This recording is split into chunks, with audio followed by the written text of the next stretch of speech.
First of all, thank you for the invitation. I'm really happy to be here with you and to talk about one of my favorite things in the world, storytelling and content. Hello and welcome to Obehi Podcast. I'm your host, Obehi A14, and I strongly believe that everyone has a story to share. Now let's get started into this episode.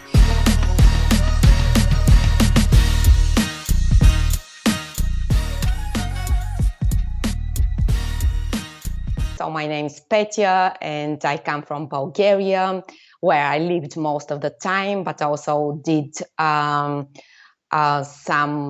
periods of time living and working abroad. I come from quite a varied professional and educational background because at university, I did linguistics and translation and writing, and then I moved on to filmmaking, and I also worked in various industries along the way, which allowed me to get a broader perspective on things, I should say. Throughout all this time, I've always been interested in personal development and growing myself more. And I've always believed that it's very important to find the things that you love to do and do them. And for me, one of them is storytelling and writing, and even though I'm not a professional writer, these have been part of my life always, and I feel this is like the thread that strings together my life. No matter what I've studied or where I've lived or what type of work I do. It really taught me a lot since early childhood. I got interested in that. So this is like a very broad, general introduction. Thank you. It's good to hear that. Tell me a little bit about Bulgaria. There are some people who do not know much about Bulgaria, your country. So use these few seconds to talk a little bit about Bulgaria. Yeah, we're interested in knowing your country.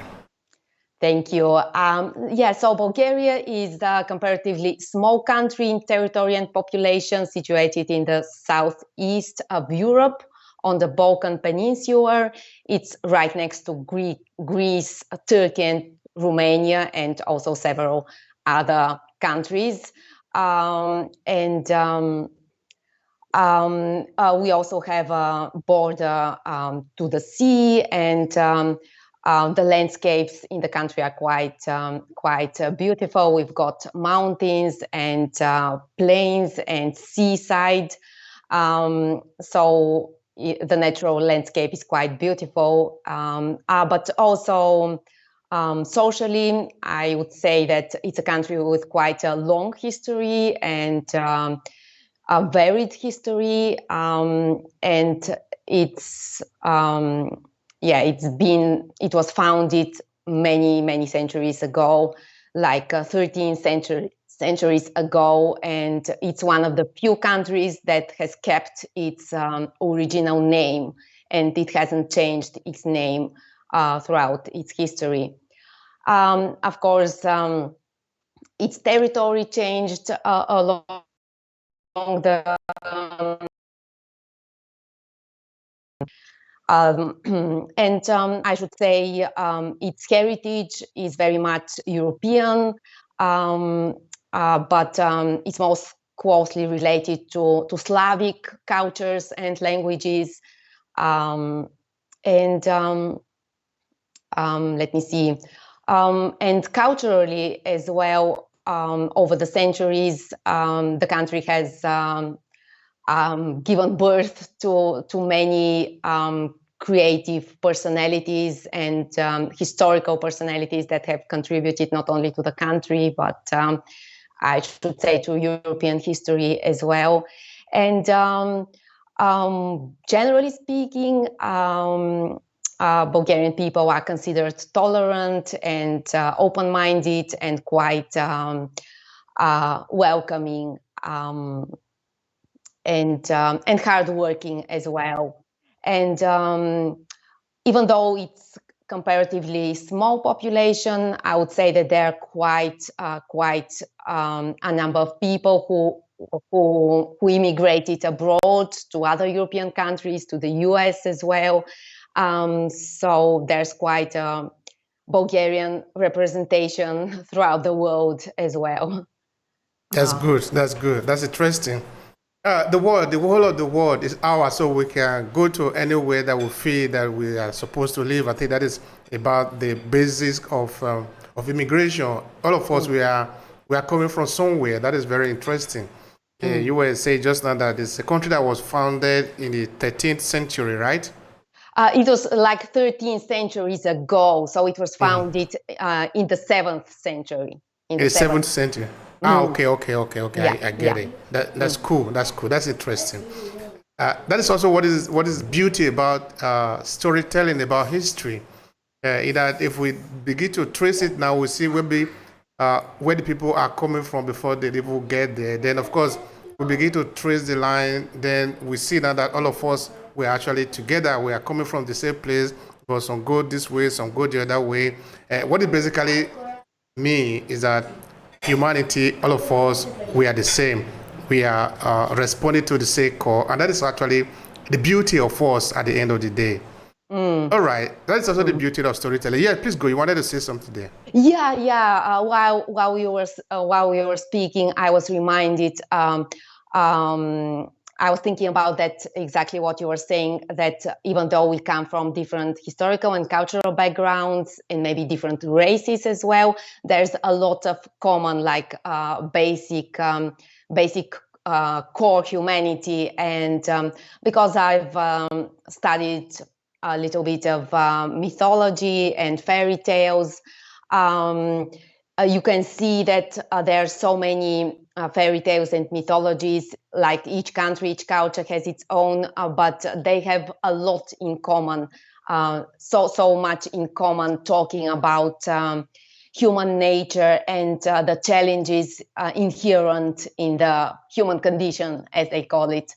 And this you can see in any culture of the world, contemporary or ancient. For example, shamanic cultures throughout the world share a lot in common. So yeah, I was reminded of that while we were speaking. Thank you for the sharing. That is good. That is great. That is great. All right, now let's look into storytelling more. Let's give it more time. How did you get started in storytelling? Right, from a very, very, very early age. So I suppose I was quite curious as a child, and I was eager to learn. So even before I started school, I learned to read. It was I remember it was such a revelation that I could make sense of the words that I see on the page back then. And it really opened new worlds to me. And so when my reading skills improved, I started reading a lot of fairy tales initially and children's books because I was quite young. And fairy tales were really, really fascinating to me. And one of my grandmothers on my father's side, she used to read fairy tales to me, and when I was young, and some of them she read a lot of times because I asked her to, and this somehow fed my imagination, and I guess helped me teach myself things about life and about human nature, because some years ago I realized that I'm really, really interested in how human nature works, and I suspect that while I was listening to fairy tales, this was I was learning about human nature as well, even though as a child I didn't realize that was that. But it really had a profound impact on me personally, feeding my imagination, helping me make sense of how humans work, and I guess instilling some values in me, like non-material values that I kind of maybe even spiritual values that I kind of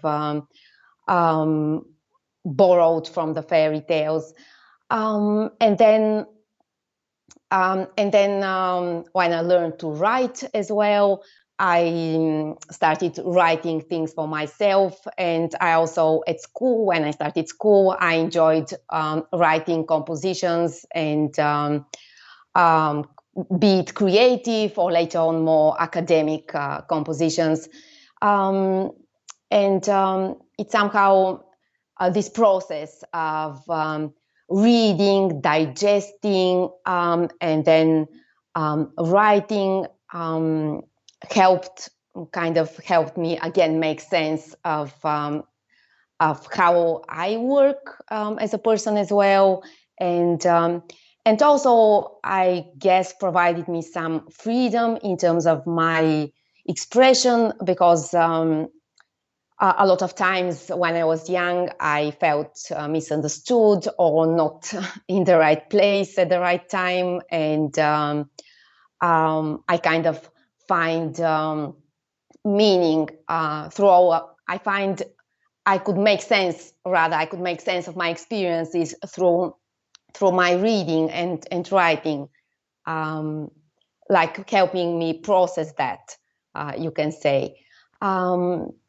So it was really quite maybe interactive process, I could say, because with my favorite fairy tales when I was a child, or later my favorite books, or even my favorite pieces of writing that I wrote, it was like a relationship. If I may say so, like a relationship with these characters, or with this fairy tale.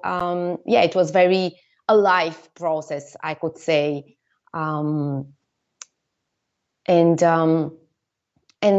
this was, I can say, this was like a big support for me growing up during my younger years. It was like. I can say a big support for me. Thank you for that. It looks to me like what I've heard some storyteller say often. I don't know if it is the same for you, that storytelling and maybe also reading can be therapeutic at a point, no? That it can help you from a therapeutic value in this sense. Is this something that you can confirm? Was it like that for you too? Yeah, I can say that. I know in the past, in the old storytelling traditions, storytelling was used as a form of healing as well. So it was kind of like that for me, and so I think I can confirm that. In my later years, there were times when I wondered, okay, is this really kind of truly supportive, or is it more like escapism, like running away from reality, from the here and now and the everyday world of challenges and problems? So as I asked myself that when I became an adult. So I wondered, which one is it? Is it more like support, or is it more like an escapism, even like an addiction? Because I suppose it's almost like nowadays we have so many distractions, almost anything can become addictive. I asked myself that as well, which one was it? And And to be honest, sometimes maybe it had this quality of escapism and trying to postpone dealing with some challenges. But mostly I found it supportive, because it was like I was looking for answers and for solutions to my problems, or let's say difficulties, whether inner or outer, through storytelling, I can say. So I always tried to maintain that aspect of seeing it as a support, and as a potential source of solutions, and yeah. All right. So, which kind of story were you reading? Say, maybe, for example, in your teenage years now, of course, you did say your grandmother was reading for you fairy tale. So, as you begin to read for yourself, what kind of books were you reading? Right. So, yeah, at first, I also read fairy tales, both like European and Bulgarian folk tales. And then when I started reading books, I guess I started with kind of popular classics, if you will, some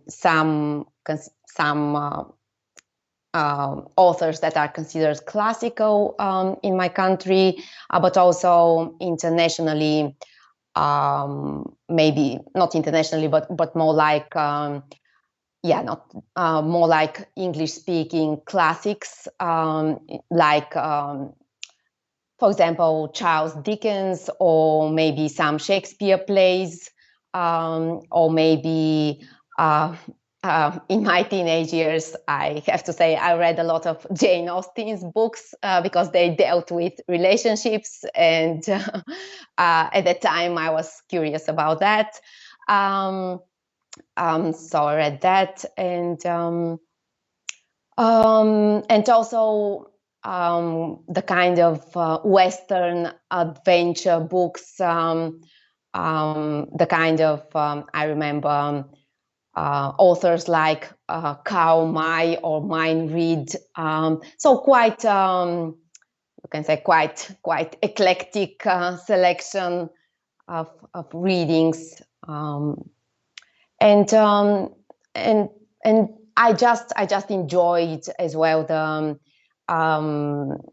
these authors' creativity and expressive language, and also later on at university, I studied literature as well, English and American literature, and I continued reading that as well. All right. These authors, yeah. Mm-hmm. So before we get into your own storytelling, I'm trying to understand which of these stories you were reading was more impactful to you. Well,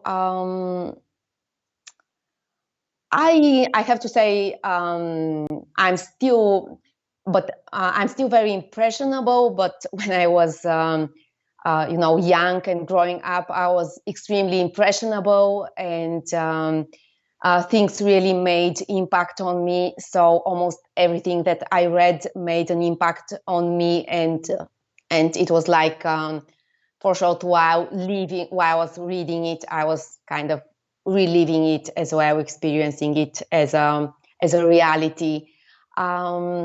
So as I said, it was a very alive process for me, and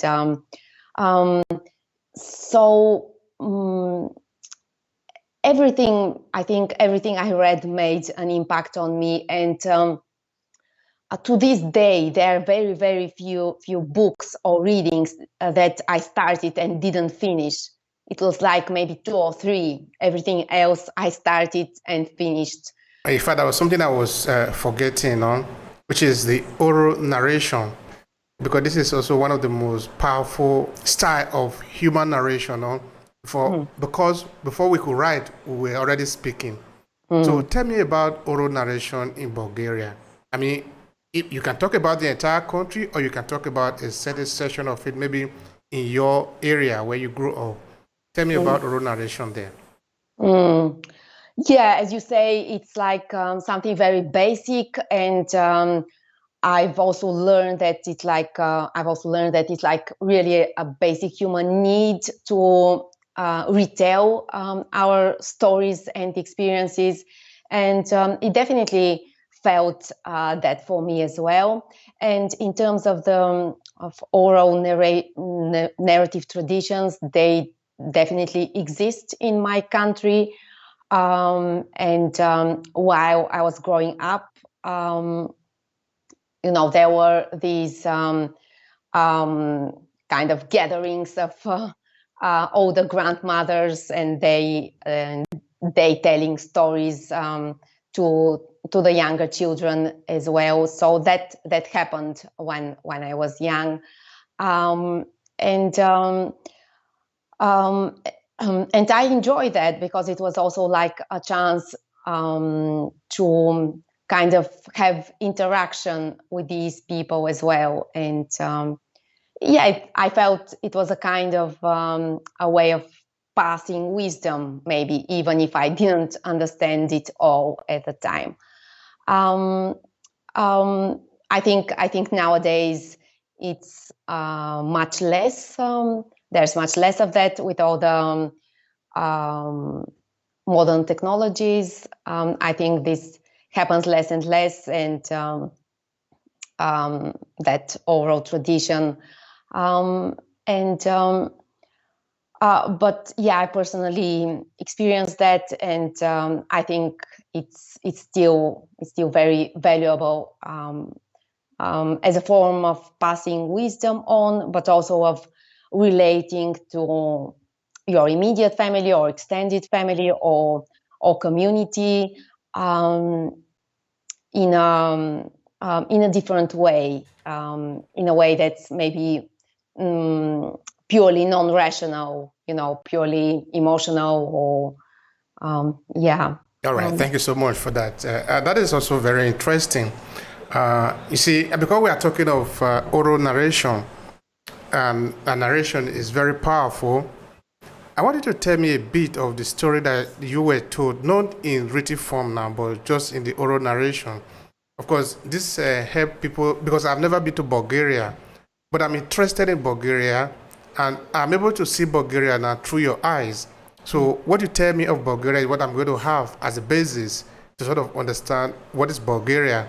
And of course, you're going to tell me the story that your grandmother, your grandfather was telling you, and that helps us to even transcend your generation and go far beyond that, because they are telling you the story that others have also told them. So tell me, which were these stories that you were hearing from the point of view of oral narration? Right.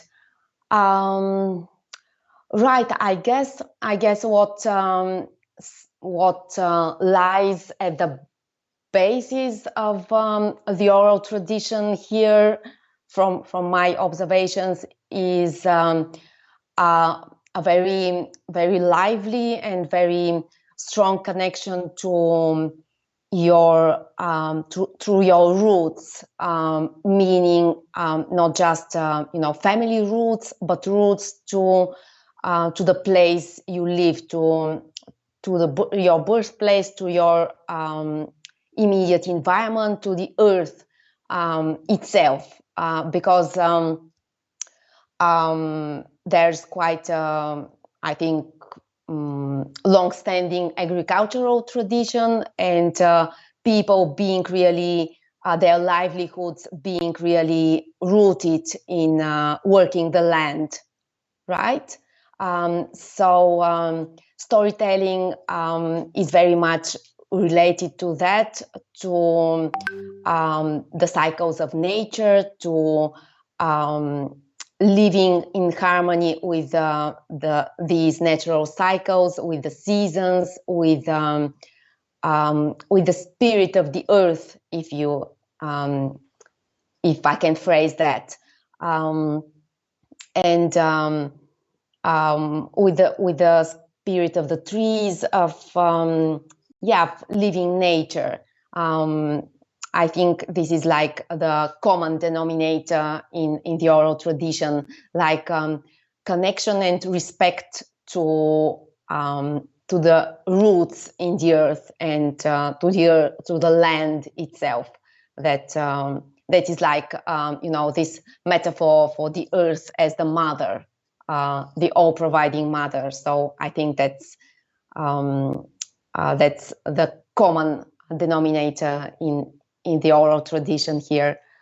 And this is what I also kind of absorbed from my kind of immediate ancestors, grandmothers and grandfathers, who did work their land themselves and were in some sort of connection to it. And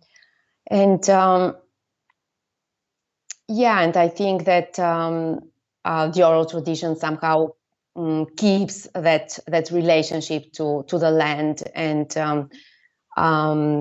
to the seasons and to the human beings' place in these natural cycles. Thank you for that. Yeah, that is very important for me, and that is very rich. Because, like I was saying before, you see now that if we begin to trade this fine line of narration, oral narration, is exactly the same like it is told in Africa, and Africa is far away from Europe. The value, the concept, the idea, the philosophy. Yes, they appear to be very basic, very basic things, but they are very deep too. They are very deep, and they are the foundations of our society. Even this supercomputer age that we are living in is based on those things that might appear very basic. This, the spirit of the land, the forest, the cities. Okay, maybe said in another way, are actually the foundation of that life. So it is very important in this way that we tell our story. It is very important. But I have another curiosity. This can be maybe within the realm of oral narration or written narration now. How is fear? What is the concept of fear within your storytelling? I'm still talking of Bulgaria now, or maybe within the culture that you are familiar with. I would say, that's a very, very interesting question. I would say that it's very, very present, and in terms of including scary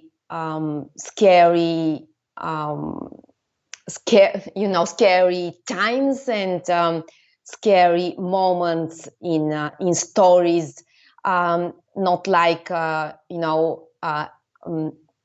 definitely fear is not edited out and stories made nice and pretty, because as we talked about, storytelling is very much connected to the spirit of the land, to the roots, and also to a certain humbleness before the forces of nature. And also, I forgot to mention respect for the ancestors as well. This is quite an important aspect, respect to the ancestors and honoring them. And this is a major aspect of storytelling, and making sure that you continue to maintain your family line as well in a healthy way. The way fear is included is also giving ways how to deal with it, how to deal with major events in people's lives that can cause fear, not like, for example, not just natural disasters, but also kind of family crises, families breaking up or loss. This is another big aspect as well. Loss, like loss of family members, loss of your entire property, or loss of your land. So I would say fear is very much embedded. Maybe also because now I'm thinking aloud, because this country's history has a lot of centuries of being under other nations' rule. So losing its independence, basically.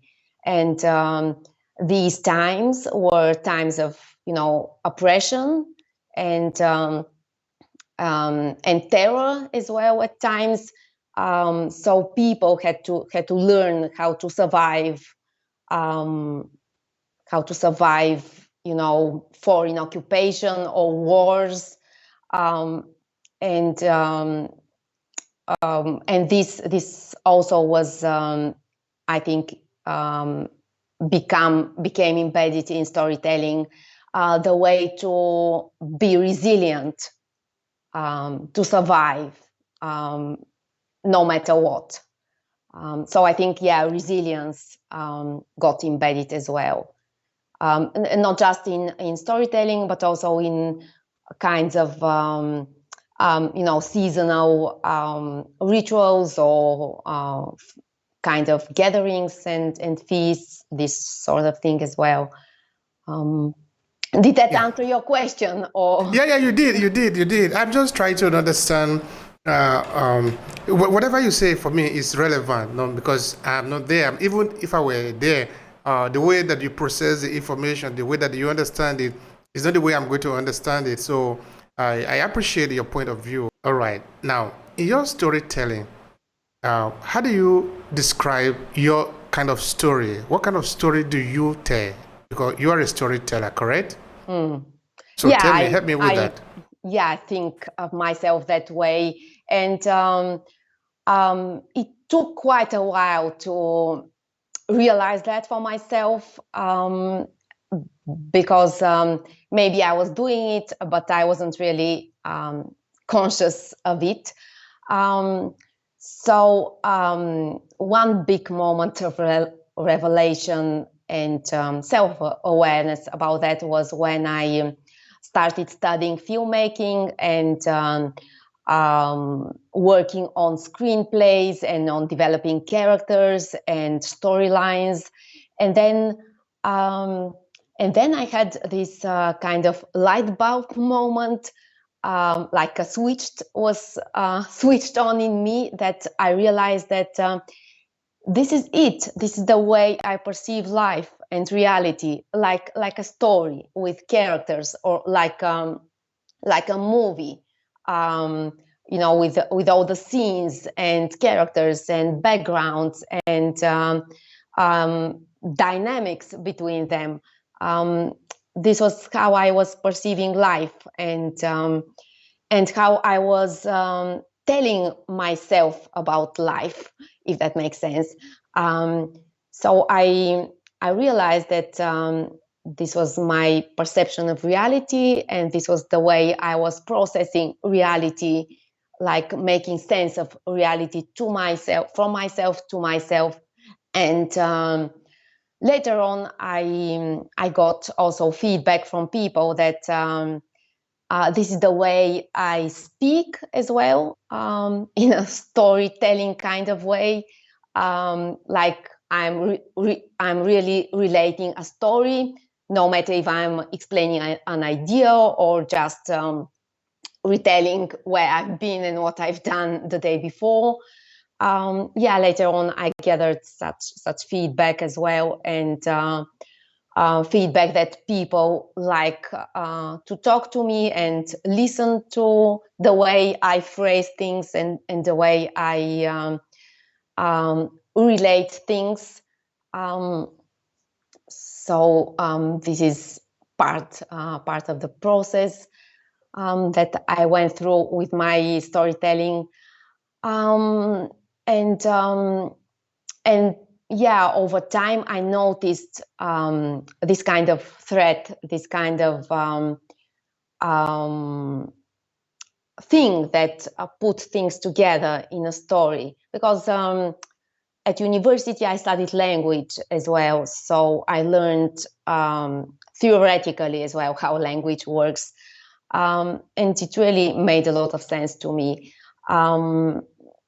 It's like I understood that the way language works, the way stories work, is very much built on the way reality works, especially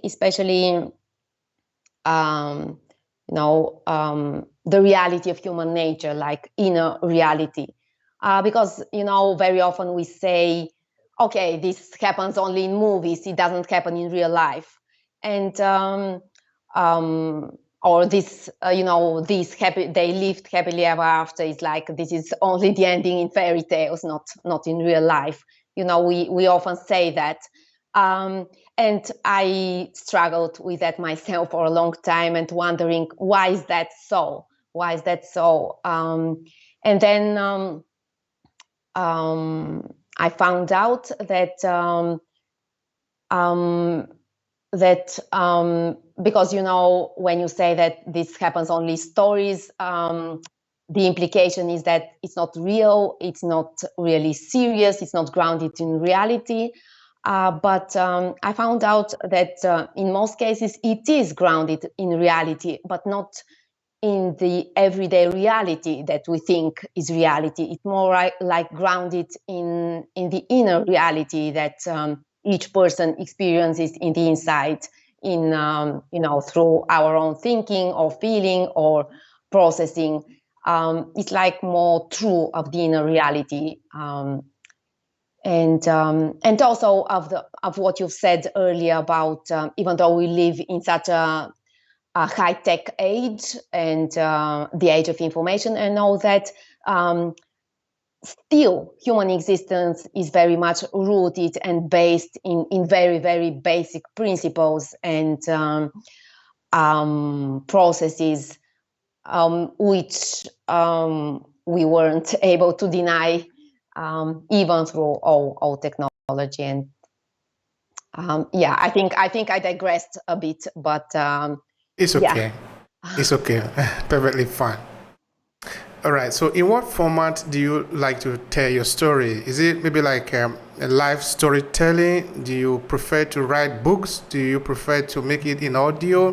What is your preferred format of storytelling? Why do you pick that style? It happens orally as well, spontaneously in everyday life. As I said, because my perception is such of reality that the way I speak is more like telling a story. So I do that orally, in live situation, as you say. Also, I find writing quite fulfilling too, because I find it more introspective and it allows me to reflect more deeply into things. So I find writing them really fulfilling as well. I haven't written books as such, long narratives, more like shorter pieces, like block style pieces.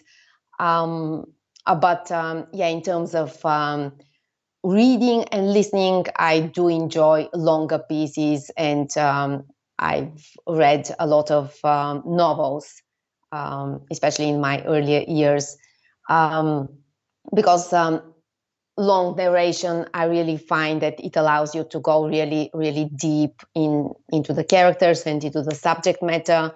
I'm interested also in your feeling. How do you feel when you tell a story? I mean, tell me your feeling inside. I find it quite let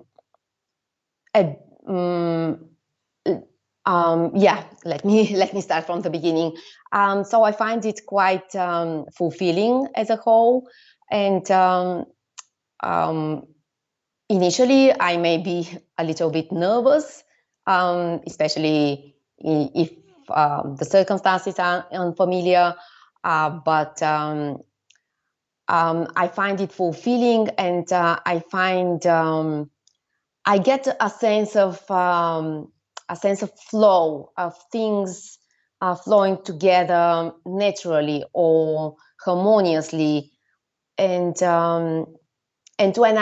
when I get this feeling, a flow of this thread that strings things together, I find that very fulfilling. Personally, it's a very fulfilling feeling to. It's like a jigsaw puzzle, if you will. When I feel that things are just coming together, I find this very fulfilling, and this is the feeling that that narration gives me, and also at the end of it, also a sense of meaning. Of it's like life makes sense again. This kind of feeling, like a sense of nourishing of deep inside, like like it's almost like your soul gets nourished. It's quite fulfilling. That's good. That's good. It's a good thing. It's a good thing to do. It is. And as we've spoken earlier, it does have a healing function as well. All right.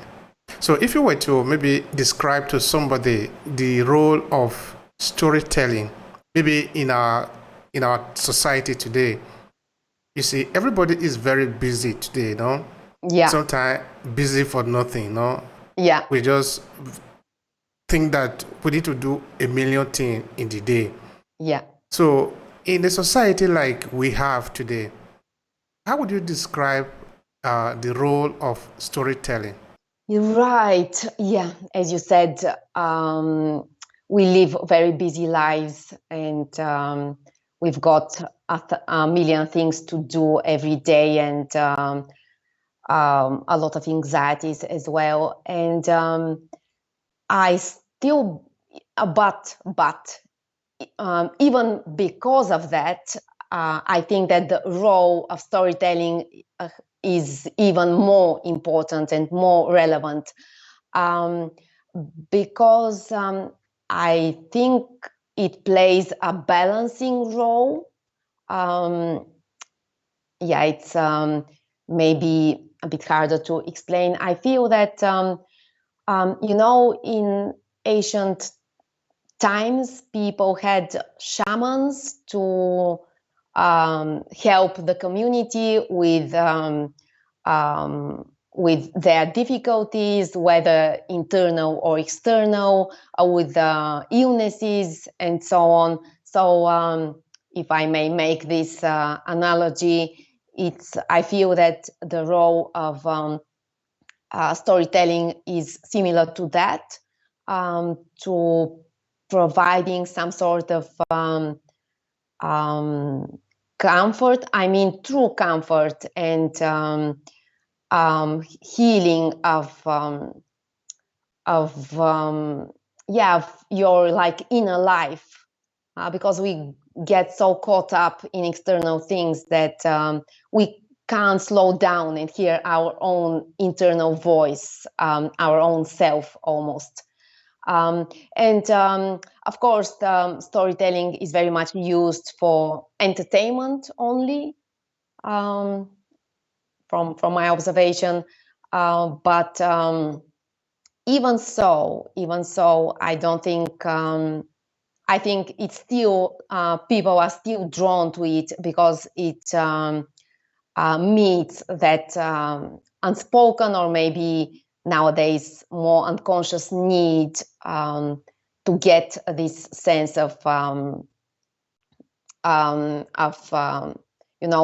healing and inner balance. And also I think this role has to do with meaning, with finding meaning in life, and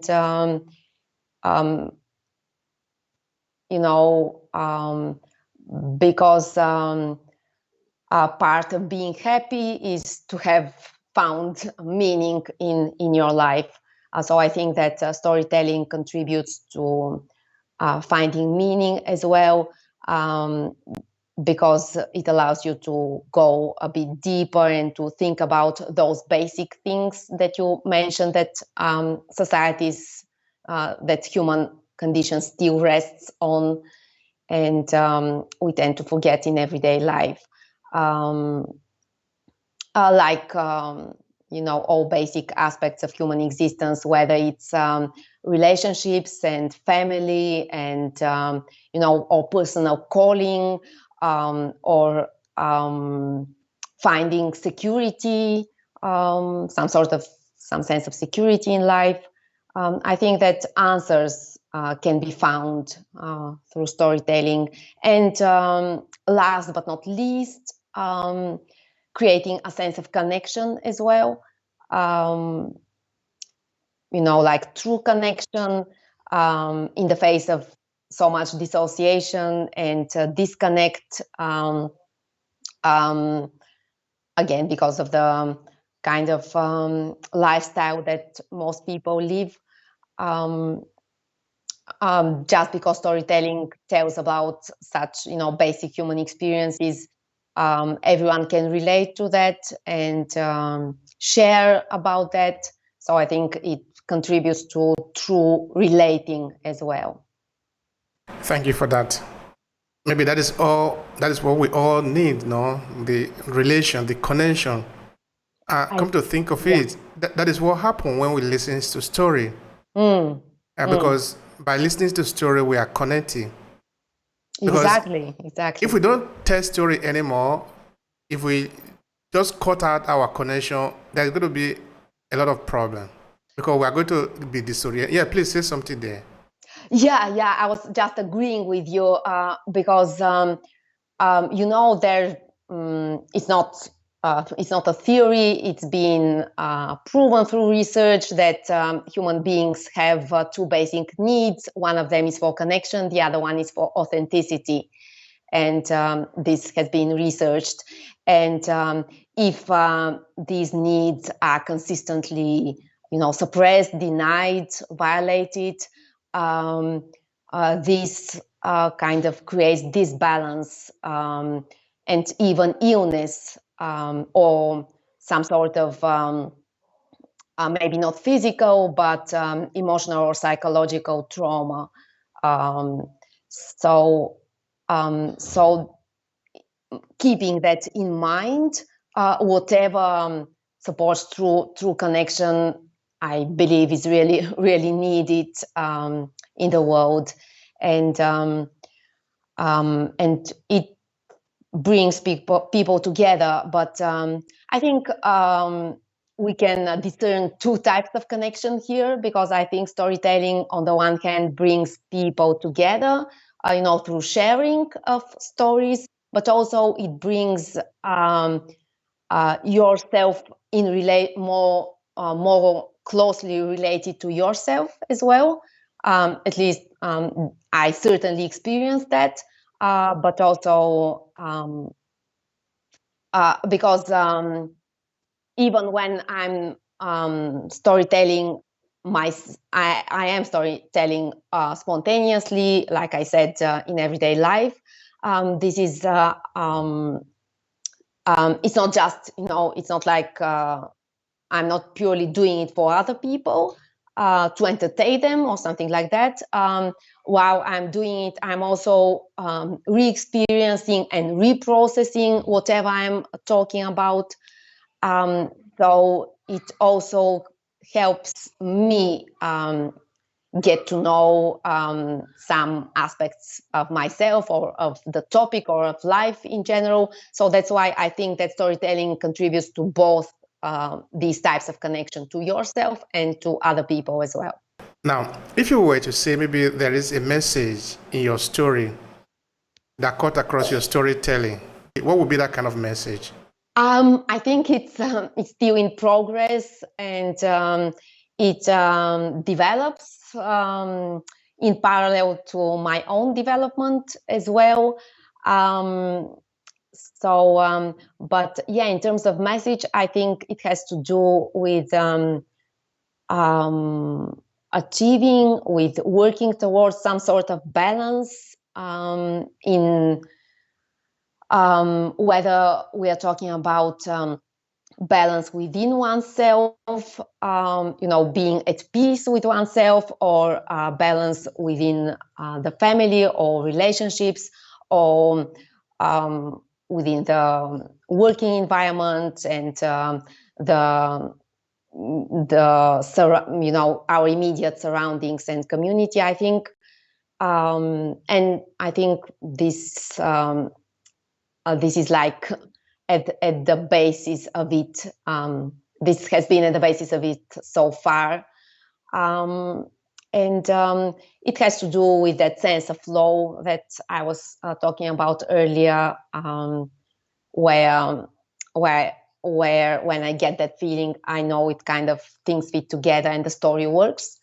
So I have to say it's still a work in progress, but the main message is related to balance, creating balance, achieving balance. Balance is powerful.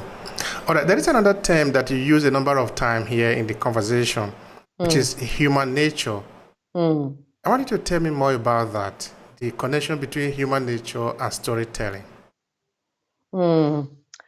Yeah, for me, the way it happened, when I already told you about my background, the way it happened was that storytelling helped me find things out for myself, like getting to know myself as a human being.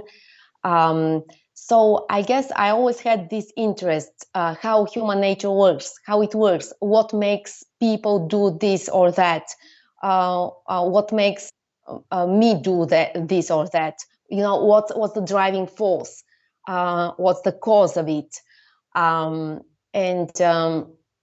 This, I think, this has been a major interest of mine. And when I studied filmmaking, I tried to explore that as well. Why people do the things they do. This is the question that that was sitting for me for a very long time. And stories, as I said, helped me get to know myself through. One of the ways was through recognition. When I recognize, even basic recognition, when I recognize some story characters that I find I resemble, whether it's through that or through some more, deep processing, stories helped me get to know myself better, and also from that to get to know human nature better, because later on through my studies and work on self-development, I found out that stories in general, they do reflect more like the inner reality, the psychological reality of people, not so much external circumstances.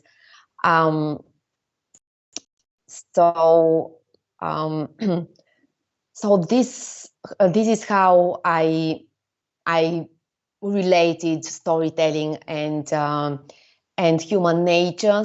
For me, it was a way, an instrument, if you will, to get to know human nature better, and help me find some answers to this basic question of mine: why people do the things they do. Yeah. Thank you. Thank you so much for that. All right. I want you to tell people what they can benefit by connecting with you. In fact, I'm saying use a few seconds to advertise yourself. I don't know, you have something there that you are offering, you have training program, you have book, whatever that you can benefit from, but people know you. Please go ahead and do that shortly. Yeah, I just want to share my interests and passion for storytelling and for writing with people, and in the aspect that in this aspect as an instrument of getting to know oneself and to know human nature and to even heal oneself. So this is what I'd like to share with people who are interested in that as well. All right. So what would be your final thought here, your final statement regarding storytelling, and maybe it can be a message of yours you want to leave the people with. Please go ahead and do that. Right. So storytelling for me has been the thread that connects my life together. This is the way I experience reality. This is the way I perceive reality. And this is the way I explain reality to myself and make sense of it. And I believe it is a very, very powerful way and powerful instrument to get to know oneself and to find connection and meaning. And if I have a message, it is really to encourage people to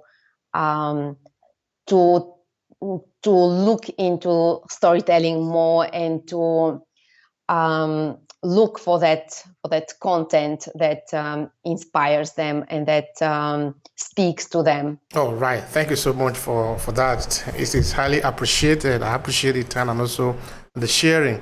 Through your explanation, now, at least we also know about Bulgaria. We know about your history. These are really very beautiful things. So thank you so much.